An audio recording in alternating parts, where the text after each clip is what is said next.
പ്രേക്ഷകരെ, K C. വേണുഗോപാലിനെ വാഴ്ത്തുന്ന real leader ഡോക്യുമെന്ററിക്ക് ഇപ്പോൾ പുറത്തിറങ്ങേണ്ടതില്ല എന്ന തീരുമാനം. ഹൈക്കമാൻഡ് ഇടപെട്ടതിന് പിന്നാലെയാണ് നടപടി. മുഖ്യമന്ത്രി വിവാദം കത്തിപ്പടരുന്ന സാഹചര്യത്തിലാണ് തീരുമാനം. ഡോക്യുമെന്ററിയുടെ ചിത്രീകരണം പൂർത്തിയാക്കിയിരുന്നു. ശരത്തിലെ വിവരങ്ങളുമായി നമുക്കിപ്പം ചേരുന്നുണ്ട് ടെലഫോൺ ലൈനിൽ. ശരത്ത്, ഈ പറഞ്ഞതുപോലെ തന്നെ തിരഞ്ഞെടുപ്പ് കഴിഞ്ഞു, വിധി വരാൻ ഇനി 72 മണിക്കൂറേ ഉള്ളൂ. ഇതിനകം തന്നെ പാർട്ടിക്കുള്ളിൽ, പ്രത്യേകിച്ച് UDF-നുള്ളിൽ, കോൺഗ്രസിനുള്ളിൽ ആരാകും മുഖ്യമന്ത്രി എന്ന രീതിയിൽ ചർച്ചകൾ തുടങ്ങിക്കഴിഞ്ഞു. ചർച്ചകൾ ഒരു പരസ്പര പോരിലേക്കടക്കം നീങ്ങുന്ന ഘട്ടത്തിലാണ് കെ.സി. വേണുഗോപാലിന്റെ ഡോക്യുമെന്ററി റിലീസാകുമെന്ന വാർത്തകൾ വരുന്നത്. ഇപ്പോൾ ഹൈക്കമാൻഡിന്റെ ഇടപെടൽ എങ്ങനെയാണ് വിവരങ്ങൾ? സേതുലക്ഷ്മി, കഴിഞ്ഞ ദിവസം അതായത് 10 ദിവസം മുമ്പാണ് ഇത് സംബന്ധിച്ച ഡോക്യുമെന്ററി ചിത്രീകരണം പൂർത്തിയായത്. ഒരു ദിവസം മുഴുവൻ കെ.സി. വേണുഗോപാൽ ആലപ്പുഴയിൽ നിന്ന് ഈ ചിത്രീകരണത്തിന്റെ ഭാഗമായി ചിത്രീകരണത്തിന് വേണ്ടി ആലപ്പുഴയിൽ നിൽക്കുകയും ചിത്രീകരണം പൂർത്തിയാക്കുകയും ചെയ്തിരുന്നു. അതിന്റെ പതിപ്പും കെ.സി. വേണുഗോപാൽ കഴിഞ്ഞ ദിവസം ഡോക്യുമെന്ററി ഫൈനൽ പതിപ്പും കണ്ടിരുന്നു.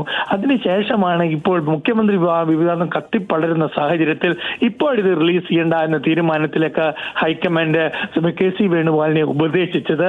കാരണം അത് തെരഞ്ഞെടുപ്പിന് മുമ്പേ, വോട്ടെടുപ്പിന് മുമ്പേ റിലീസ് ചെയ്യാനായിരുന്നു. നാളെ 3-ാം തീയതിയോ 2-നോ അല്ലെങ്കിൽ നാളെയോ മറ്റന്നാളോ റിലീസ് ചെയ്യാൻ നേരത്തെ പരിപാടി ഇട്ടിരുന്നത്.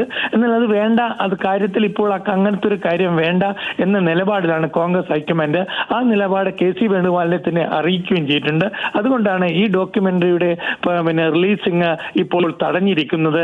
ഏതായാലും കെ.സി. വേണുഗോപാലിനെ പുകഴ്ത്തുന്ന അദ്ദേഹത്തിന്റെ ജനനായകൻ, അദ്ദേഹത്തിന്റെ പ്രഭാത നടത്തം മുതൽ അദ്ദേഹം ജനങ്ങളോട് ഇടപെടുന്ന കാര്യങ്ങൾ അടക്കമുള്ള അദ്ദേഹത്തിന്റെ ഒരു സെമി ജീവിത ചരിത്രമാണ് ഈ ഡോക്യുമെന്ററി ഉള്ളതാണ് നമുക്ക് അറിയാൻ കഴിഞ്ഞത്. ഏതായാലും ഈ ഡോക്യുമെന്ററി കെ.സി. വേണുഗോപാലിനെ കേരളത്തിന്റെ നേതാവായി ഉയർത്തിക്കാട്ടുന്ന, അല്ലെങ്കിൽ മുഖ്യമന്ത്രി സ്ഥാനത്തേക്ക് ഉയർത്തിക്കാട്ടുന്ന ഒരു ചുവടുവെപ്പായിട്ട് തന്നെ ഇതിനെ കണക്കാക്കാം. അതുകൊണ്ട് തന്നെയാണ് അദ്ദേഹം തന്നെ ഈ ഡോക്യുമെന്ററിക്ക് പൂർണ്ണ രൂപത്തിൽ സഹകരിക്കുകയും ഒരു ദിവസം മുഴുവൻ ആലപ്പുഴ എത്തി ഡോക്യുമെന്ററി ചിത്രീകരണത്തിന് സമയം ചെലവഴിക്കുകയും ചെയ്തു. ശ്രീലക്ഷ്മി, ഏതായാലും ഹൈക്കമാൻഡ് ഇപ്പോൾ വേണ്ട എന്ന നിലപാടിലാണ് ഉള്ളത്. ഓക്കെ ശരത്ത്, ശരി. അപ്പം കെ.സി.യെ പുകഴ്ത്തുന്ന ഡോക്യുമെന്ററിക്ക് തൽക്കാലം ഒരു വെട്ട് ഹൈക്കമാൻഡിന്റെ ഭാഗത്ത് നിന്ന്. പ്രിയപ്പെട്ടവർ